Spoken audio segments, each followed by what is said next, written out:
আবারও বাংলাদেশি পণ্য আমদানিতে নতুন নিষেধাজ্ঞা দিয়েছে ভারত। এবার স্থলবন্দর দিয়ে বাংলাদেশ থেকে 4 ধরনের পাটপণ্য আমদানি বন্ধ করা হয়েছে। তবে শুধুমাত্র মুম্বাইয়ের নভোসেবা বন্দর দিয়ে এসব পণ্য ভারতে পাঠানো যাবে।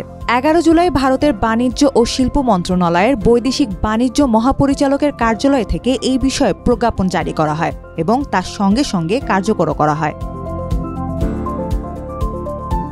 প্রজ্ঞাপন অনুযায়ী বাংলাদেশের পাট ও পাটজাতীয় কাপড়, পাটজাতীয় উপাদান দিয়ে তৈরি দড়ি বা রশি এবং পাটের বস্তা বা ব্যাগের উপর বিধিনিষেধ কার্যকর করা হবে। বাংলাদেশ থেকে এসব পণ্য মাত্র 1% সমুদ্রপথে রপ্তানি হয়, বাকিটা যায় স্থলপথে। ফলে এই বিধিনিষেধের কারণে মূলত এইসব পণ্য রপ্তানির সহজ পথটি বন্ধ করে দিয়েছে ভারত।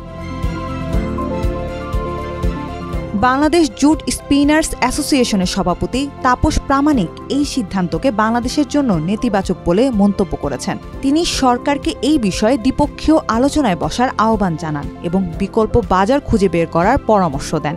এর আগে 27 জুন ভারত স্থলবন্দর দিয়ে কাঁচা পাট, পাটের রোল, পাটের সুতা ও বিশেষ ধরনের কাপড় আমদানিতে নিষেধাজ্ঞা দিয়েছিল। নতুন সিদ্ধান্তে আরও 4টি পণ্য যুক্ত হলো। এ নিয়ে গত কয়েক মাসে একাধিকবার বাংলাদেশি পণ্যের উপর অশুল্ক বিধিনিষেধ আরোপ করল ভারত। গত 17 মে স্থলবন্দর দিয়ে ভারতে তৈরি পোশাক, প্রক্রিয়াজাত খাদ্য, প্লাস্টিক, কাঠের আসবাব, সুতা, ফল ও ফলের স্বাদযুক্ত পানীয় সহ বেশ কয়েকটি পণ্যের আমদানি বন্ধ করা হয়। এর আগে গত 9 এপ্রিল কলকাতা বিমানবন্দর ব্যবহার করে তৃতীয় দেশে বাংলাদেশি পণ্য রপ্তানির সুবিধাও বন্ধ করে দেওয়া হয়। বাংলাদেশ রপ্তানি উন্নয়ন ব্যুরোর তথ্য অনুযায়ী 2023-24 অর্থ বছরে বাংলাদেশ ভারতকে $157 কোটি পণ্য রপ্তানি করেছে, যা মোট রপ্তানির 3.75%। অপরদিকে ভারত থেকে বাংলাদেশ $900 কোটি পণ্য আমদানি করেছে, যার বড় অংশ শিল্পের কাঁচামাল ও মধ্যবর্তী পণ্য।